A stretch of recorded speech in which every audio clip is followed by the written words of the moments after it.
I'm making this video because the fact that the judge in the case apparently didn't care about evidence, but that's beside the point. In this case, a Las Vegas resident, also a pro-gun advocate, Michelle Flores, was open carrying her firearm in a library, which is legal. She was there with her children for over an hour and nobody said anything to her. Now, if you want some proof of some of this, here we go. Michelle Flores, who was banned from Las Vegas district libraries for 1 year for carrying a firearm, appeared in district court on Tuesday before Judge Stephanie A. Miley. Flores is asking for removal of the ban. Their contention is that it wasn't the fact that she had a gun that caused her to be, 86 from the library.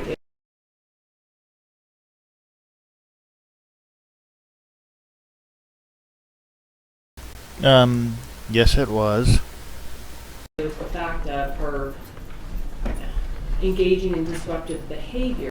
Now that's a flat out lie. At the library, which is what caused them to revoke her library privileges. In fact, the paperwork that's about to be presented proves this, but you know what, like I said, who gives a shit about evidence? May I, well, with all due respect, that's not what the trespass notice says, Your Honor. Holy shit, look at her face. It's like she's being inconvenienced for doing her damn job as a judge. She's got the look like she'd rather be other places or just doesn't give a shit about this. The trespass notice, which is attached to our complaint, it's Exhibit 1 or 2 to our complaint, says that you have been officially trespassed for the following infractions: firearms in library. It does not say disruptive behavior. It does not say disorderly conduct. It does not say engaging in political speech to try and educate the library staff as to her constitutional rights. It says firearms in the library. She was there for an hour. She was openly carrying a .38 caliber firearm holstered on her hip.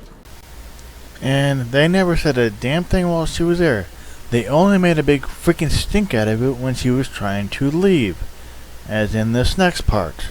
When she was leaving, she was stopped by the security officer who said to her, we have a policy against firearms, so if you come back, don't bring your gun. I could be wrong on this one, but the library's gun policy does not trump law when it comes to a public building. Could be wrong though. She then wanted to debate with the security officer. The security officer said to her, ma'am, I can't debate the policy with you, but I'll get the librarian, the head librarian, and he does. This guy purposely picks the word debate when the actual word should have been educate, because apparently the security guard didn't know what he was talking about. Well, he probably knew the library's policy, but that does not give him a right to override the law. And he wasn't having it. The plaintiff and her 3 children sit down in the doorway as they read the trespass notice to her, saying, you can't sit here in the doorway. Yeah, who cares that it was hot as hell outside and she didn't want to subject her children to that damn heat? How dare her? Now just another BS reason for the library to be an ass about it. So she, under the policy of the library, had her library privileges suspended for 12 months. She lost her privileges because she and her 3 children sat in the doorway of the library for an hour. No, she lost her privileges because she was legally open carrying a firearm, like your trespass notice says. You might want to stop making things up at this point. The library district's own paper says firearms in the library, that she can't be banned for disorderly conduct. If they're saying she was banned for disorderly conduct, that's a due process violation, because then she had no notice of what she was banned for. That makes sense? That she had no notice of why she was banned. The only notice she has of why she was banned is what is written on this page, Your Honor. Yeah, isn't that freaky? Evidence is just a weird thing. I mean, obviously it's not important in this case. I am going to deny the plaintiff's request for preliminary injunction for the following reasons. Taking into consideration all the factors the court must consider in issuing a preliminary injunction, I just don't feel that the plaintiff has met those criteria. As far as likelihood of success on the merits, the court finds that the plaintiff, at least at this stage of the game and with the evidence presented, has not made a strong showing of likelihood of success on the merits. Hasn't met, or do you mean all the shit you're simply just going to ignore? Which is it? What she actually means is the evidence she's going to go out of her damn way to ignore because she can. Or thinks she can, because screw defending the Constitution, which is what you're supposed to do as a judge, so.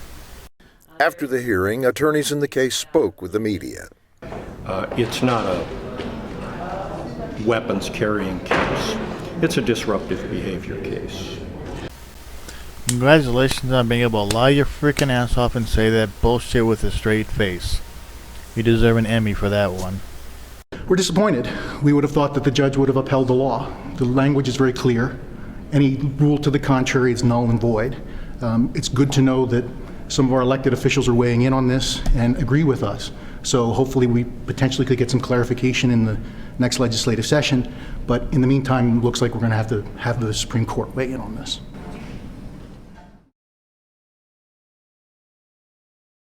And my opinion on all this crap, it annoys the hell out of me. It proves one thing, that what most people say, the justice system is corrupt. That judge made the wrong ruling, and she knows it. She just doesn't care. She's a judge, so she can do that. And if you were to point out that BS in court, she could jail your ass for no reason. But hopefully down the line, my friend actually wins this. So that's a slap in the face of that judge. Just the complete ignorance of all that. I heard about this a while back. I figured it would have gone in her favor, but no, apparently there's a judge with a gavel up her ass. But that's all I have on that one. And hopefully the RJ doesn't copyright my video since I used pieces of theirs. But I used enough pieces to make my point. And, well, that's all I have on that one. But open carrying a firearm in a public library is legal. Most of the libraries here acknowledge this and haven't stopped people. But no, we have one library who thinks they can make their own laws and enforce their own laws and call cops on people who are not breaking the rules and don't want to hear the truth and lie about why they're kicking people out. Which is just a bunch of BS. Anyways, that's all for now. Only we can end unarmed victim zones.